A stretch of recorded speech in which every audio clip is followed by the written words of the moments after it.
Bendito Señor, Padre nuestro que estás en los cielos, en el santo nombre de Jesús nos acercamos a tu bendita presencia para pedirte que tu palabra sea abundante en nosotros. Anímanos, Señor. Anímanos, Señor. Anima a tu pueblo, Señor. Fortalece a tu pueblo. Fortaléceme. Anímame, Señor.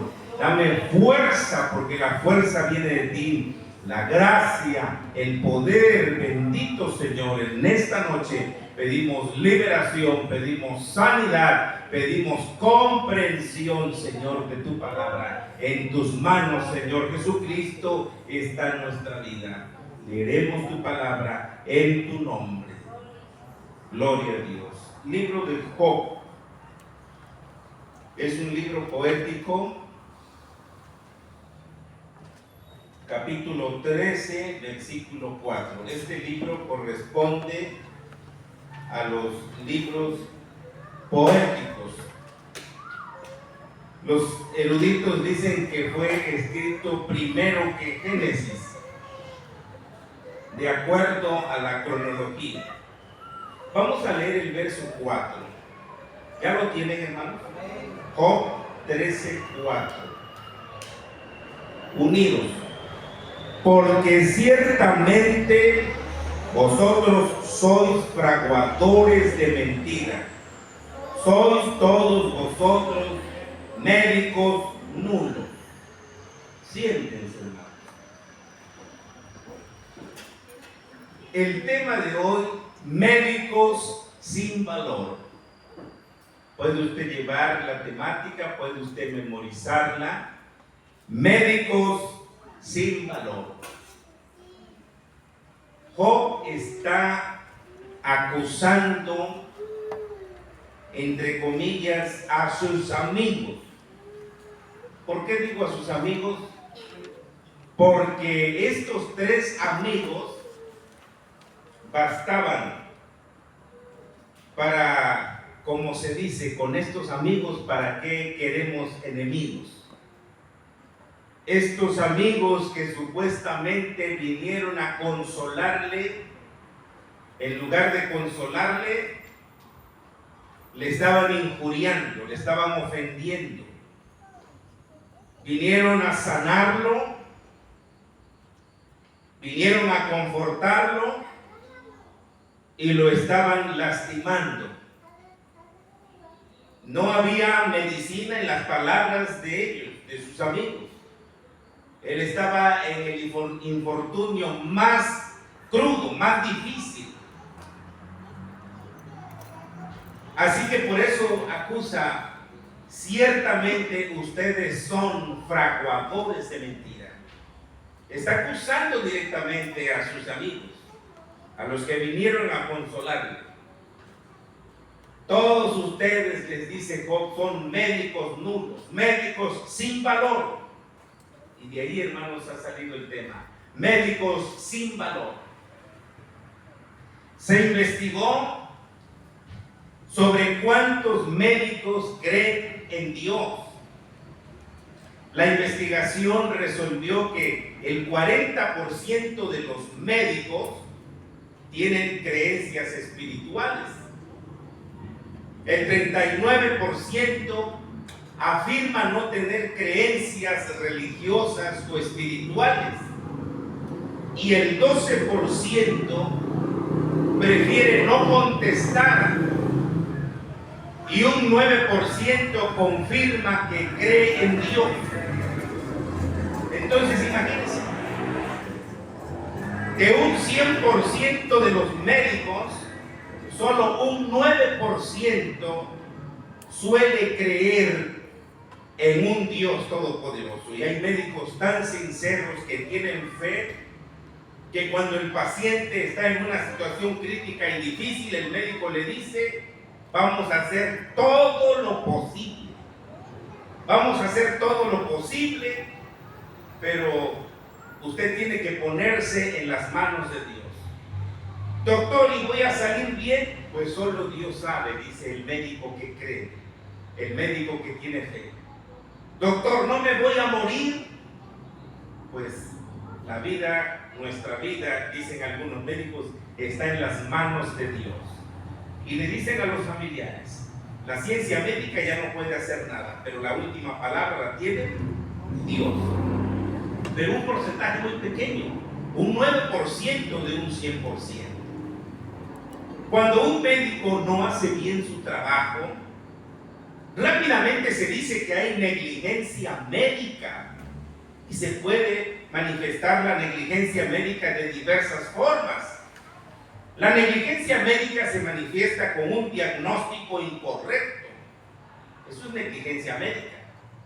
Se puede manifestar también con errores quirúrgicos, con prescripciones de medicamentos erróneos y también falta de seguimiento adecuado. Entonces, cuando se presentan estas cosas, cuando se manifiestan estas cosas, quiere decir que hay negligencia médica. Y hay vías legales para quejarse, para querellarse y pues para pedir que se resuelva el problema si es que hubo negligencia médica. Pero volvamos al personaje Job y a lo que nos compete en la Biblia sobre aquella palabra, sobre aquella frase, médicos nulos. Así nos está acusando Job, médicos nulos. ¿Y qué está diciendo? No está diciendo médicos nulos, porque no es con M, es con N. Médicos nulos. Parece que dice médicos nulos, pero no, está diciendo médicos nulos. Está diciendo que son médicos inoperantes, médicos inútiles, médicos ineptos, médicos incapaces. Eso quiere decir médicos nulos. Y la condición pasada y presente de Job, cuando estudiamos la biografía de Job, forman desde luego un contraste lo más susceptible o lo más sugestivo. Y los que saben algo del proceso de desnudamiento conocen también el valor de los consoladores sinceros. Pero en este caso Job no tenía consoladores sinceros. Estaban ahí para ofenderle, estaban ahí para injuriarle, estaban ahí para decir: por tu pecado estás en esas condiciones, porque Dios te está castigando. Pero él mismo dijo, en el verso 21 del capítulo 1 de su libro: desnudo salí del vientre de mi madre y desnudo volveré allá. ¿Allá dónde? Está diciendo Job: desnudo salí del vientre de mi madre y desnudo volveré allá. Y pregunté: ¿allá dónde? ¿Al sepulcro? Puede ser. ¿A la tumba? ¿Al Seol? ¿O a dar cuenta a Dios? ¿A dar cuenta al Todopoderoso? Creo más bien a dar cuenta al Todopoderoso por el texto que tenemos en Hebreos 4:13, donde dice que todas las cosas están desnudas y abiertas a los ojos de aquel a quien tenemos que dar cuenta. Hebreos 4:13. Entonces tiene razón cuando dice Job: desnudo salí del vientre de mi madre y desnudo volveré allá, a la presencia de Dios, cuando me presente ante Dios, porque delante de Dios, delante de sus ojos, a los ojos de aquel a quien tenemos que dar cuenta, todas las cosas están desnudas y abiertas. Y aquí tenemos a un hombre al que se le ha privado de toda comodidad, al que se le ha privado de todo confort y esperanza terreno. Podemos ponernos en su pellejo, podemos pensar y trasladarnos a su infortunio y podemos analizar profundamente nosotros como totalmente empobrecidos e impotentes, clamando por salvación. Vayamos mentalmente a formar parte de esta situación. Claro que no es de que así vaya a ser en realidad, pero pensemos. Y si estamos en ese infortunio como él, en pensamiento, entonces llamemos a los sabios médicos del mundo para preguntarles como le preguntó el carcelero de Filipos a Pablo y a Silas: ¿qué debo hacer para ser salvo? ¿Qué le contestó Pablo y Silas? Ellos dijeron: cree en el Señor Jesucristo y serás salvo tú y tu casa. Hechos 16:31. Y en Hechos 16:30 el hombre les dice: ¿qué debo hacer para ser salvo? Quiero alegorizar propiamente sobre la frase médicos ineptos, médicos nulos. Voy a hacer una alegoría en un sentido negativo, pero enseñando cosas positivas. Una alegoría como la que hizo Juan Bunyan en su libro El progreso del peregrino. Así que busquemos al doctor ateísmo. ¿Y qué le vamos a preguntar al doctor ateísmo cuando lleguemos a su consultorio? ¿O qué diagnóstico podrá darnos el doctor ateísmo? El doctor ateísmo, cuando estemos frente a él, nos dirá: no hay Dios. Salmo 14:1. No hay Dios, no existe Dios. Se dice que los ateos que viven sin Dios, que están sin Dios, porque eso es lo que significa el término ateo, sin Dios, ellos proclaman y predican que no hay Dios, que Dios no existe. Y dicen como la segunda carta de Pedro 3:4, todas las cosas pertenecen así como desde el principio. Todas las cosas son naturales, no hay un ser superior, dicen los ateos. Pero entonces, en nuestra ansiedad, le preguntaríamos al doctor ateísmo: ¿cómo sabe usted que no hay Dios? ¿Qué nos contestaría?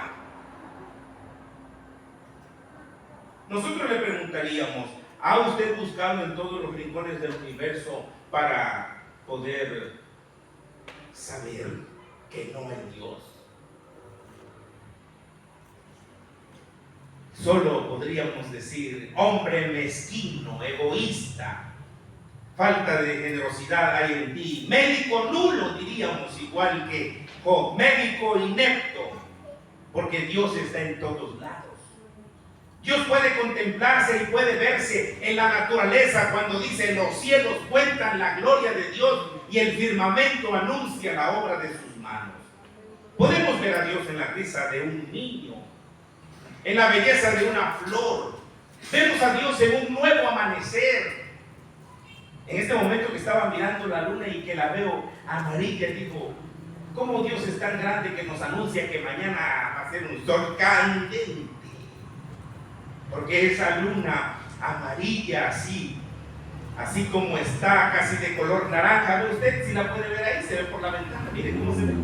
Mire cómo se observa de color naranja, como que es amarilla. Eso está indicando que mañana habrá calor, quizás insoportable. Tenemos que estar bajo sombra y cuidarnos de los rayos del astro rey.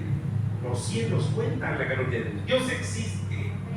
Dios está en todos lados, en lo macroscópico y en lo microscópico. Entonces el doctor ateísmo es un inepto. Vayamos entonces con el doctor agnóstico.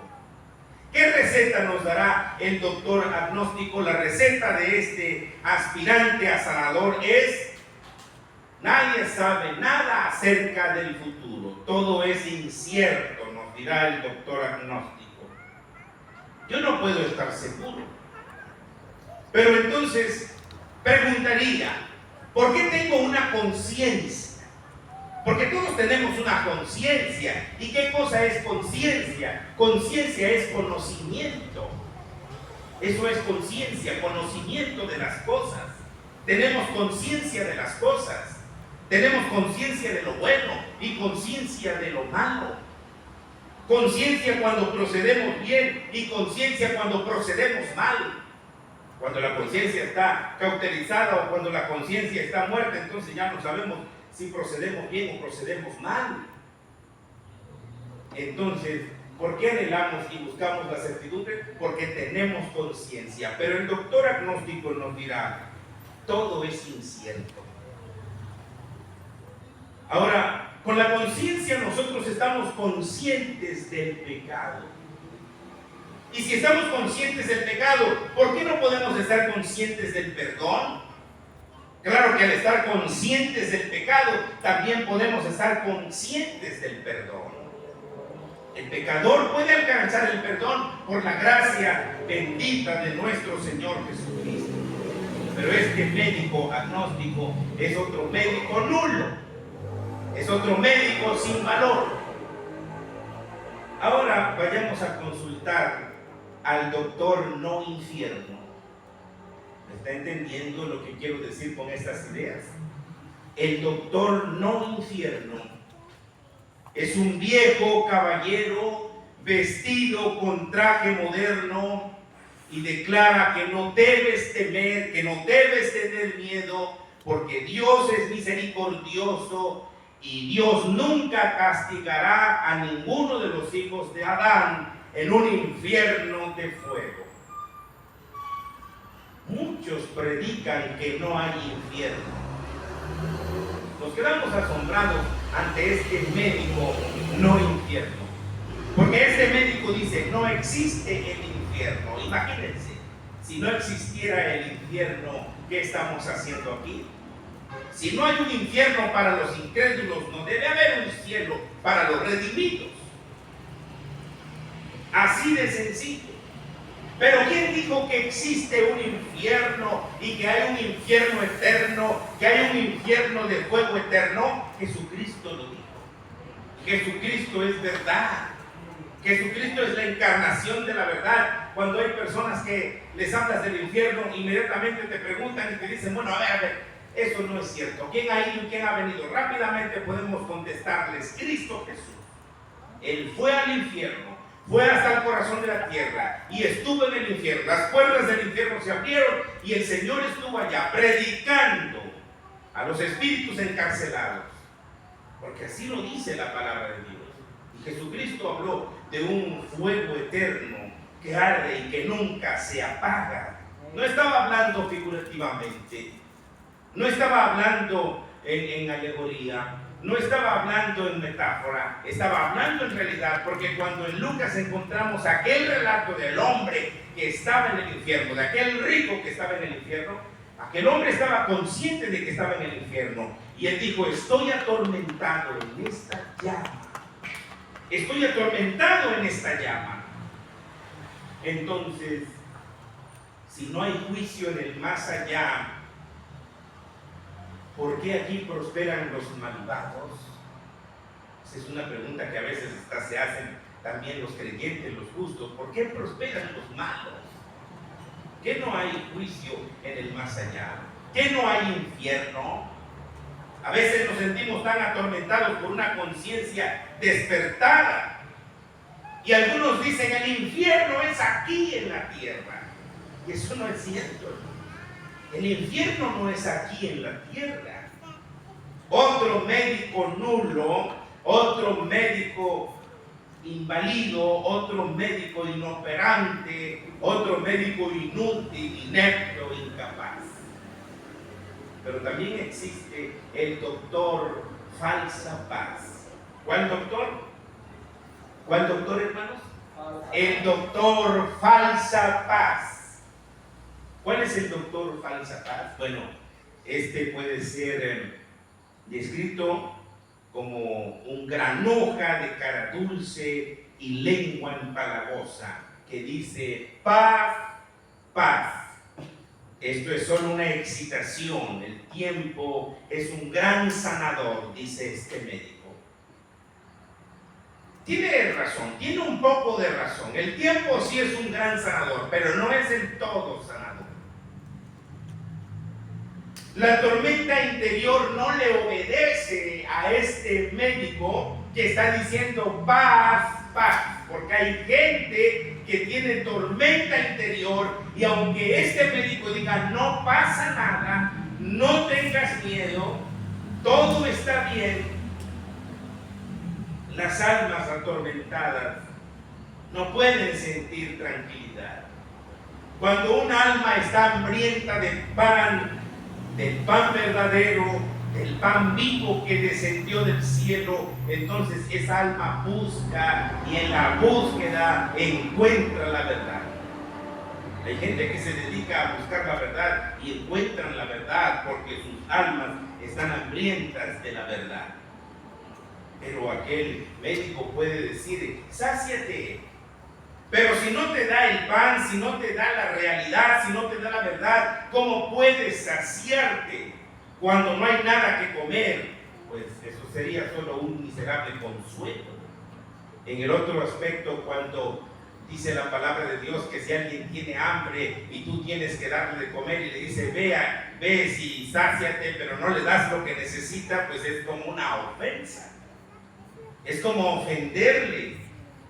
Eso es lo que pasa con el doctor Falsapaz, que dice, todo está bien, no te preocupes, todo va marchando bien, todo se pondrá bien. No, no se pondrá bien. Si la persona no arregla cuentas con Dios, las cosas no van a salir bien. Si las personas no aceptan a Jesús como su único y suficiente Salvador, las cosas van a ir de mal en peor. Se habla en la Biblia de las cosas que van de mal en peor y de la gente engañada y siendo engañada. Son engañadores, van engañando y son engañados también. Entonces, el doctor Falsapaz le dice a sus pacientes sentenciados a muerte, no se preocupen, ustedes están en paz. Y aún los epitafios que salen en aquellas tumbas, cuando dice descanse en paz. Y la gente analiza esa frase, descanse en paz o en paz goce. Entonces es una falacia, porque si esa persona murió sin Jesús, murió sin perdón, murió sin Cristo, no puede descansar en paz. El que se va sin Cristo a la eternidad no puede estar en paz. Está atormentado todo el tiempo. Entonces ese doctor también es un inepto.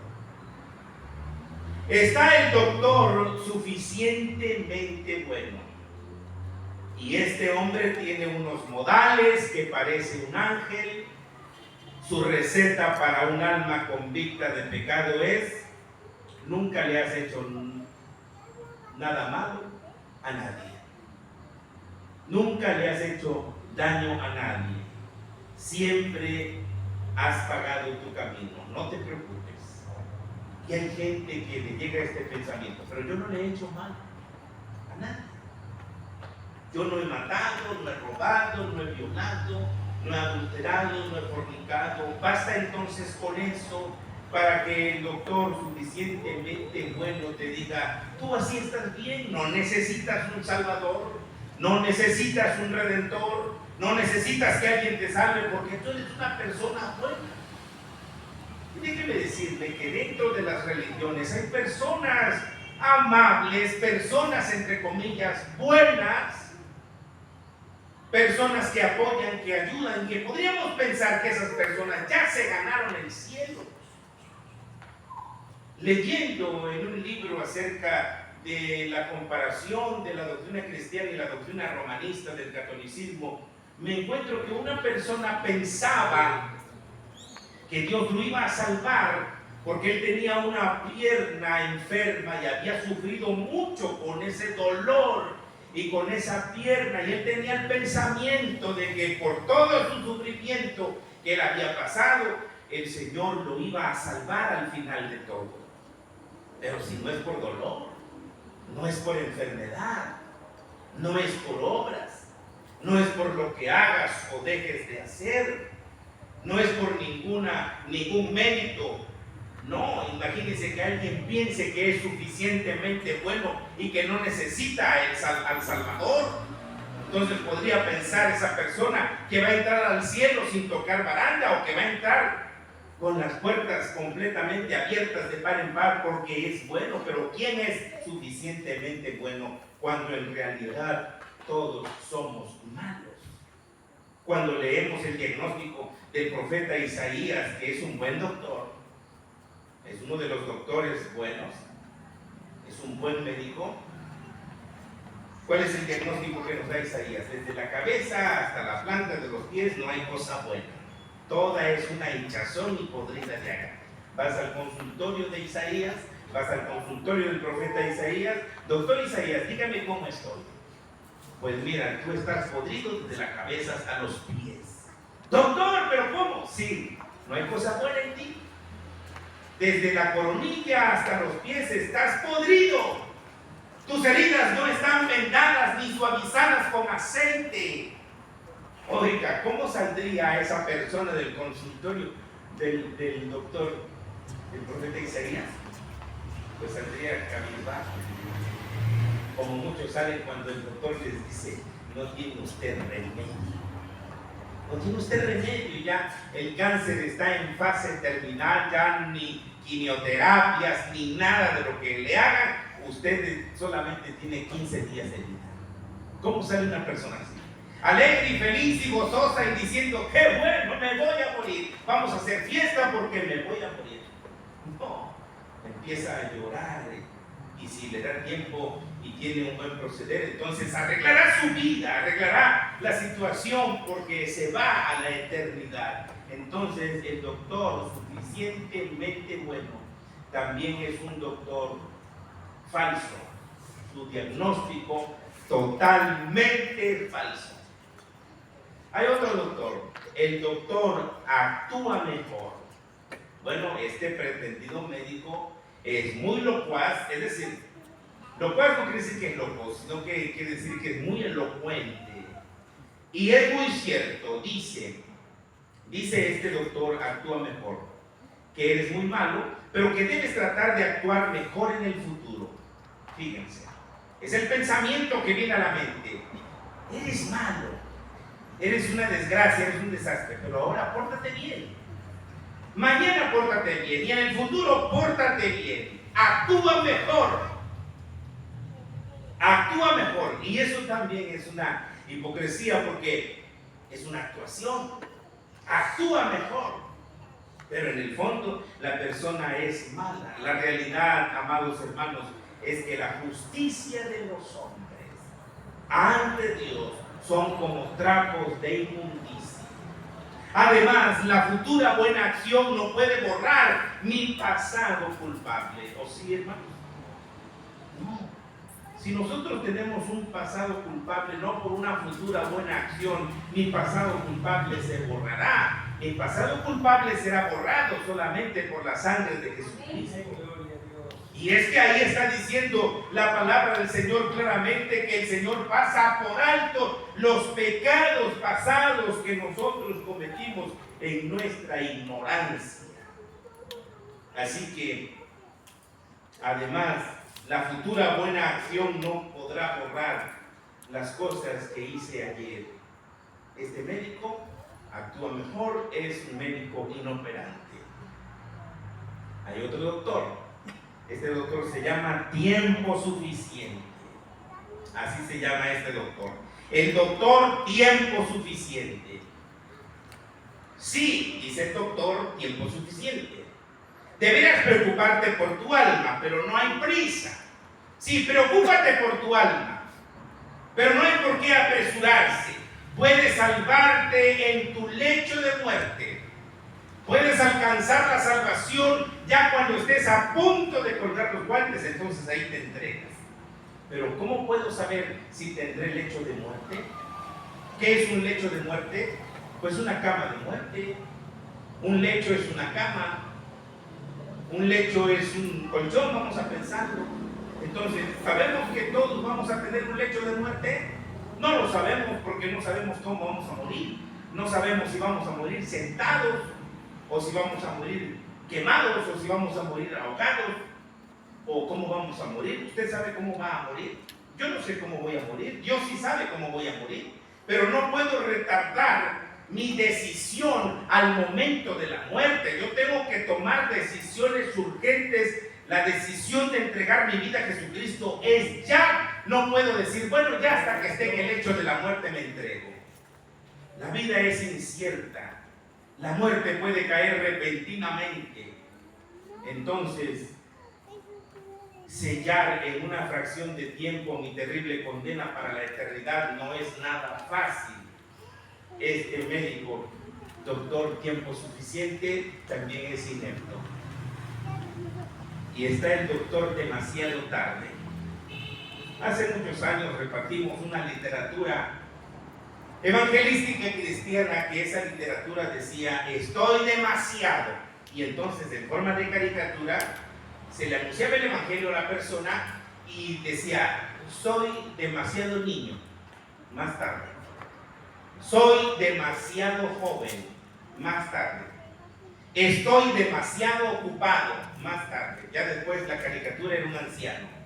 Dice, estoy demasiado viejo, eso es para los niños. Y después fue demasiado tarde, porque ya en la tumba no hubo salvación. Estaba bonito ese folleto, pero el doctor demasiado tarde, dice este médico, fíjense lo que dice este médico, nada puedo hacer por ti. Deberías haber venido antes, deberías haber llegado antes o haberme llamado antes, pero ya nada puedo hacer por ti. ¿Qué puede hacer el hombre por nosotros? ¿Qué puede hacer el dinero por nosotros, hermanos? ¿Qué puede hacer la fama por nosotros? ¿Qué puede hacer la familia por nosotros en cuanto a la salvación eterna? En cuanto a la decisión que debemos tomar. Entonces dice el doctor demasiado tarde, ya nada puedo hacer por ti. Pero la pregunta ¿es imposible para Dios el omnipotente suplir mi necesidad? Claro que no. Para nuestro Dios omnipotente no es imposible suplir nuestra necesidad. Entonces, si Cristo es inmolado, el Hijo de Dios, y ahí está como nuestro refugio, ese es el gran contraste, hermanos, con los médicos anteriores. Tenemos un gran médico que es el médico de médicos. El gran sanador que con una voz suave y apacible dice, vengan a mí todos los que están trabajados y cargados, que yo les haré descansar. Su palabra entonces es poder. Su palabra da virtud sanadora. Ese es el médico de médicos al que podemos acudir en el momento que nosotros quieramos, en el momento de la necesidad. Y los demás, como dice Job, son médicos nulos. Pónganse de pie, hermanos, y leamos el Salmo 40, en su versículo 1 al 3. El Salmo 40, fíjense lo que está diciendo. Dice, pacientemente esperé a Jehová y se inclinó a mí y oyó mi clamor y me hizo sacar del pozo de la desesperación, del lodo cenagoso, puso mis pies sobre peña y enderezó mis pasos, puso luego en mi boca cántico nuevo, alabanza a nuestro Dios. Verán esto muchos y temerán y confiarán en Jehová. Vamos a orar. Si hay necesidades, acérquense, hermanos, nuestro Señor está aquí.